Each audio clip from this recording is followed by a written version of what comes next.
En compagnie de Fred, participant aujourd'hui au Sibérie Challenge. Fred, ça se passe bien jusqu'à maintenant? Oh, oui, super bien, super bien. Il fait fret un peu, mais il fait le soleil, fait que ça chauffe. Là.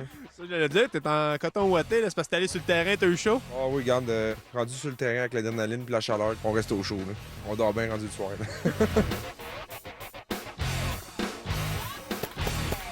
Amélie, tu participes aujourd'hui au Big Game d'hiver, le Sibérie Challenge. Comment ça se passe? Ben, c'est super le fun, trippé au bout. Est-ce que c'est la première fois que tu viens jouer l'hiver? L'hiver, oui, c'est la première fois que j'ai joué l'hiver, mais c'est pas la première fois de la saison. Là.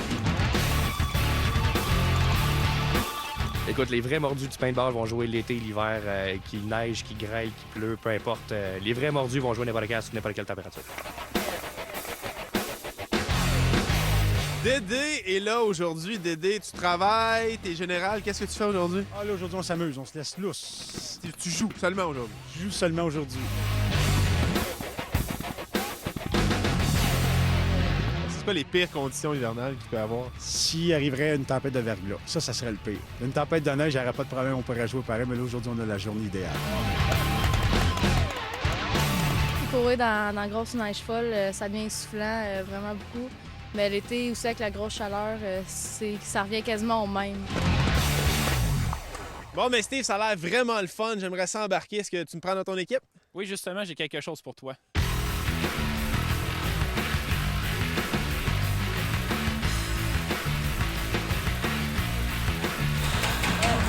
Je vais te donner un de mes drapeaux, puis tu vas aller la porter dans la zone la plus hostile du terrain en ce moment.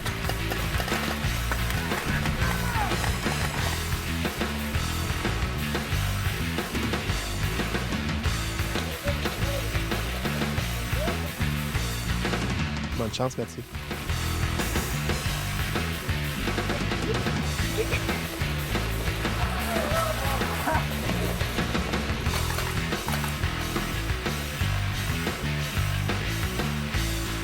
Il y en a deux, l'autre est là-bas.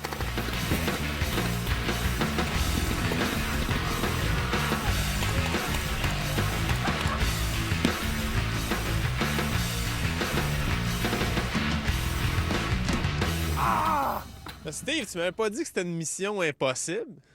Ben, une mission impossible. L'autre côté ont quand même réussi à aller porter le drapeau, là, ce que j'ai pu voir. Là.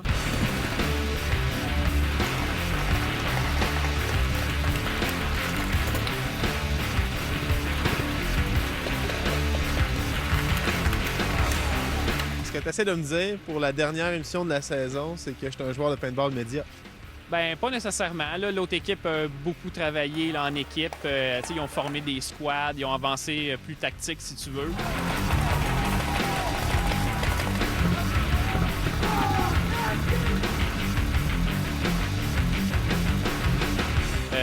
Votre côté, peut-être que ça a été un peu trop dispersé. Il aurait peut-être plus fallu former un genre d'équipe puis de foncer toute la gang en même temps là, en se couvrant un l'autre. Là. OK, fait que c'est une défaite d'équipe, c'est pas juste de ma faute. Non, c'est ça. C'est pas mal plus une défaite d'équipe. Mais tu penses pas que j'ai été légèrement désavantagé par le fait que j'avais pas de marqueur? Ben, d'après ce que j'ai vu, je crois que la personne qui a été porter le drapeau adverse avait pas de marqueur non plus.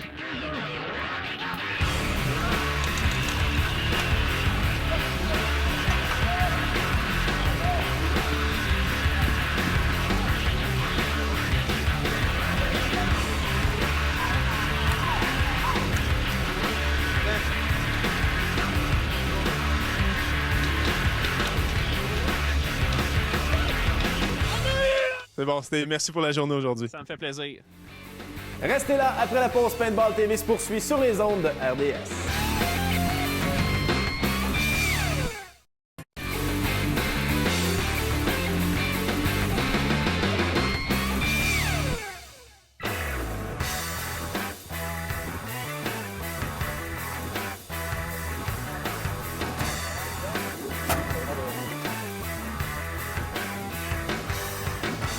Présentement chez Paintball Mirabel en compagnie d'Hugo Bigra. Question de parler de tank aujourd'hui, Hugo, de char d'assaut. Parle-moi de ce projet-là, comment c'est né? En fait, il y a plusieurs années qu'on y pense, puis depuis plusieurs années, on utilise aussi des véhicules motorisés pour faire partie des scénarios. Mais depuis l'an passé, on a eu la chance de se procurer un véhicule de type Argo parce que les chenilles vont nous donner plusieurs possibilités de jouer en hiver, de jouer aller dans le sable aussi, dans les nappes d'eau.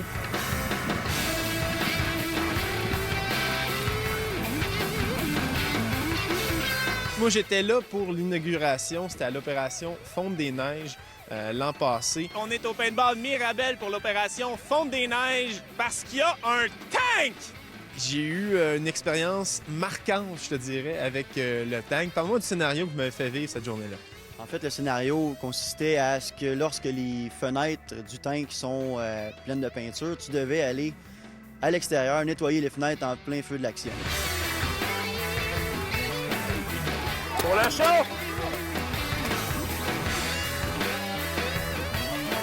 Ouais, moi, je suis allé l'essuyer.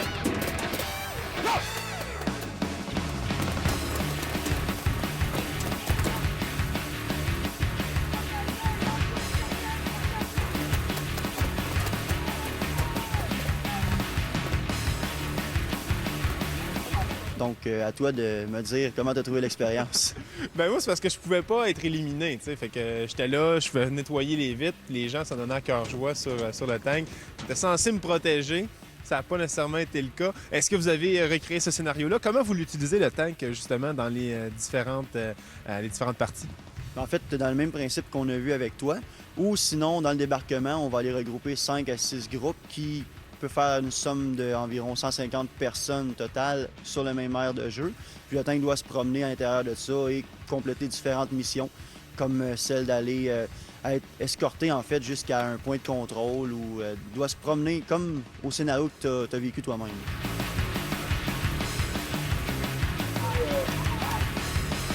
J'arrive ici avec un groupe. On aimerait ça essayer le tank. C'est pas une journée spéciale, c'est une journée normale. Est-ce qu'il y a moyen d'utiliser le tank? Oui, tout à fait. C'est sûr qu'il doit être pré-réservé. On peut faire les réservations par téléphone avant notre date de jeu.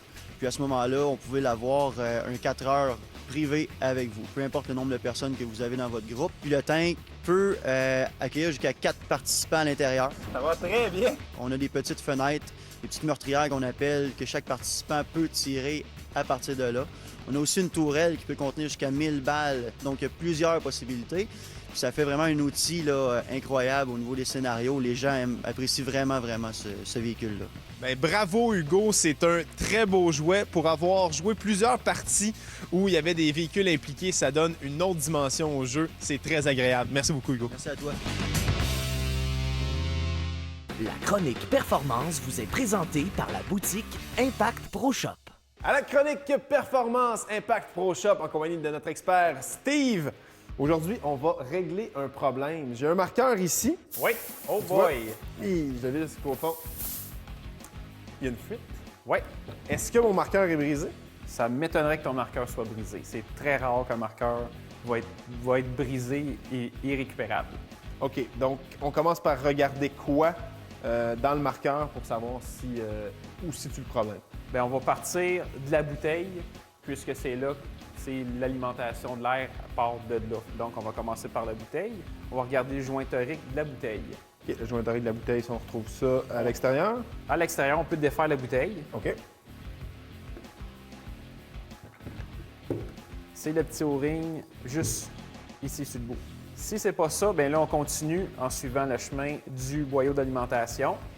On y va avec les filets ici. Il y a des filets vissés juste là. On regarde si ça fuit de là. Sinon, bien, on va prendre l'exemple de mon marqueur ici. On monte plus haut jusqu'au tombstone. On n'a toujours pas trouvé notre fuite, donc on va aller à l'intérieur du marqueur. Je vais te défaire le mien. Un petit exemple. Donc, ça, c'est vraiment si on a fait le tour de tout ce qui est à l'extérieur. On n'a pas trouvé de fuite à l'extérieur. On n'a pas trouvé, donc on va dedans. En plein ça. La pièce que j'ai ici à l'intérieur de mon marqueur, le Power Tube. J'en ai un de démonté ici en avant. Dans le fond, ce qu'on retrouve là-dedans, c'est la valve interne de notre marqueur. C'est par là que l'air passe Donc, ça va sûrement être là que la fuite va provenir la plupart du temps. Mais si on regarde ça ici, là, de toutes les pièces en avant, Oui, c'est des petites pièces, c'est plus difficile à manipuler. Ouais. Si on n'est pas à l'aise avec ça, on va devoir. Puis tu vas nous en régler plein le ça. problème. Excellent. Donc, je pense que l'important dans tout ça, c'est de ne pas paniquer. Non, Notre marqueur n'est pas brisé. il n'est pas brisé. Il n'y a pas de problème, il y a juste des solutions. En plein ça. Merci beaucoup, Steve. Ça me fait plaisir.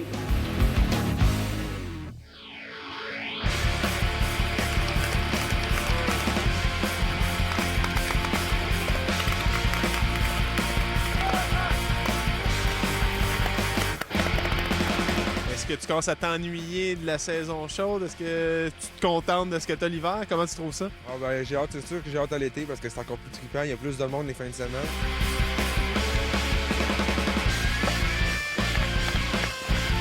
Mis à part les big games, est-ce que ça arrive qu'il y a des gens qui vont venir l'hiver pratiquer ça ici chez Paintball Mirabel? Oui, je te dirais que l'hiver, une journée bien standard, là, on a des groupes là, de 20 à 35, 40 personnes là, qui vont jouer dehors quand même. Est-ce que c'est plus populaire que de jouer à l'intérieur ou c'est moitié-moitié? Ben, ils font moitié-moitié. Là. Tu sais, quand ils ont trop froid, ils viennent jouer une coupe de game en dedans, là, dans le dôme. Là. Sinon, ils lui préfèrent jouer dehors, dans la ville, là, débarquement.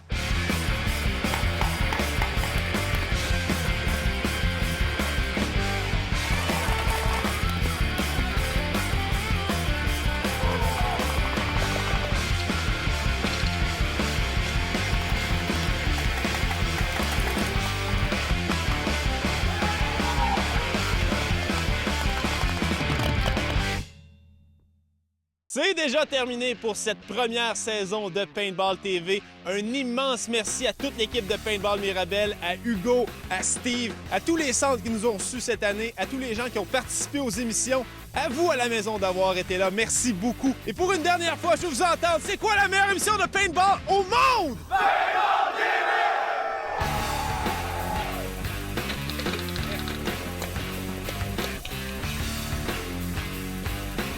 Merci beaucoup, Steve. En terminant, un petit détail, le CO2, c'est un gaz à effet de serre, donc en switchant.